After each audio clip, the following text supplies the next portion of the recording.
You finished the thing, you shipped it, and somehow, standing over the finished work, you feel further from done than the day you started. That feeling has a name, and it isn't the one you've been giving it. You've been calling it perfectionism. You've been calling it imposter syndrome. It's neither. It's the math of building and learning at the same time. And once you see the math, the guilt loses its grip. Here's what's actually happening inside you while you work. When you start a project alone, you set a bar. Maybe it's a landing page, an app, a track, a body, a business. You picture the finish line clearly. Then you start moving toward it. But the act of moving teaches you things. Every problem you solve installs a new eye, a sharper taste, a finer sense of what good even means. So by the time you reach the spot where the finish line used to be, your standards have walked forward too. You arrive, the line moved, and you swear you'll never catch it. Most people quit right there. They read the gap as proof they're not cut out for this. Watch what they're actually missing. Think about the first time you tried to edit a video. Your first cut felt amazing. You posted it. A month later, you opened that same file and physically winced. Same footage. The clip didn't get worse while it sat there. Your eyes got better. The wince is the receipt for everything you learned. That's the whole mechanism in miniature, and it scales up to every serious thing you'll ever attempt. On your own. Psychologists have a clean name for one slice of this. The Dunning-Kruger effect gets quoted everywhere as dumb people think they're smart. That's the lazy reading. The deeper finding is what happens to competent people. As skill climbs, confidence often dips first because you finally know enough to see how much you're missing. You're standing in a bigger room than you knew existed, and now you can see all the doors. The discomfort is a side effect of vision. So the question becomes, if the finish line keeps moving, how do you ever feel finished? You stop measuring the distance to the line. You start measuring the speed of the line. Two things are moving in your project: your output and your standard. When you're learning hard, they move at almost the same pace, which is why the gap between them stays open and feels permanent. But that gap is a tachometer. A wide, steady gap means you're learning at full throttle. The day the gap finally closes is the day you've stopped growing on that skill. And that day should scare you more than the gap ever did. Sit with that for a second, because it flips the whole thing. The amateur wants the gap gone. They want to feel done, satisfied, finished. The builder learns to live inside the gap, because the gap is where the compounding happens. You're in the engine room. The heat you feel is the work running hot. Let me make this concrete, because abstractions don't ship anything. Say you're building your first real product. Week 1, done, means it doesn't crash. You hit that, and you feel like a genius for about an hour. Then you notice the loading is slow. Now, done includes speed. You fix the speed, and suddenly the design looks amateur to you. It stayed the same. Your taste moved. Now, done includes design. Each fix hands you a new sense organ, and that organ immediately finds the next flaw. You're being promoted mid-project over and over by yourself. Notice what this does to the word perfectionism. Real perfectionism is a break. It freezes you before you start, polishing something nobody will ever see. What you're feeling is the opposite. It shows up after you act, after you ship, as a direct result of motion. One stops the work. The other is produced by the work. Calling them the same thing is how a lot of capable people talk themselves into quitting. Now, someone listening is already pushing back. If the line always moves, isn't this just a treadmill? A recipe for burning out and never being happy? Fair. That's the strongest objection, and it's worth taking seriously. Here's where it holds. The treadmill only traps you if you're chasing the feeling of done. You'll never get that feeling on the days you're learning fastest. So chasing it guarantees misery. But you can swap the target.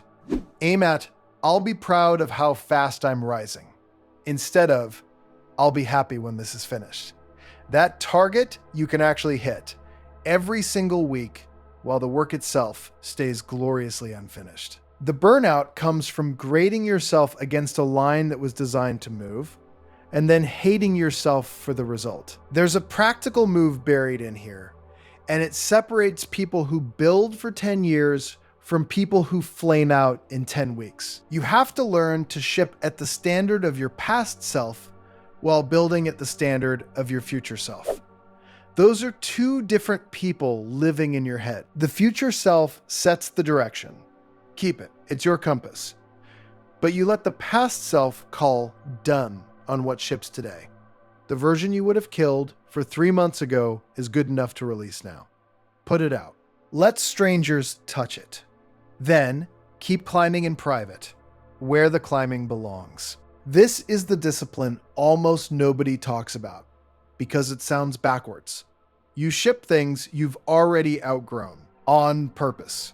Because if you wait until the work matches your current taste, you'll never ship anything again.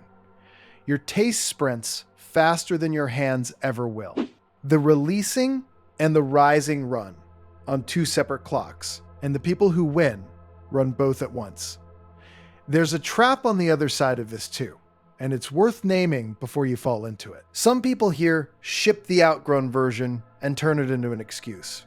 They release garbage and call it growth. That's a different problem. The past self you ship, it still had standards. High ones. The highest you owned at that moment. Shipping at your past standard means hitting the best bar you've ever cleared, then releasing. It never means dropping the bar. The gap stays honest only if both ends keep climbing. Lower the floor and you're not learning. You're just hiding. Hold that line and watch how this plays out over a real timeline. A musician makes a beat at 19 that feels untouchable. At 22, they can't listen to it. By 25, they understand exactly why it worked and why it didn't. And they could rebuild it in an afternoon. Same person, same beat.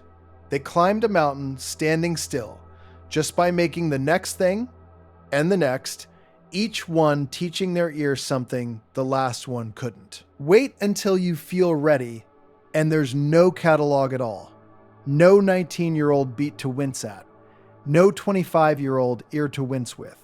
That's the trade. You exchange the comfort of feeling finished for the reality of getting better. And the strange gift is that the wince, that cringe at your old work, becomes the most reliable proof you've got that the climb is real. Stop cringing at old work, and you've got a problem. It means the line stopped moving. It means you went to sleep. So reframe it the next time it hits you. You finish a project and feel hollow instead of proud.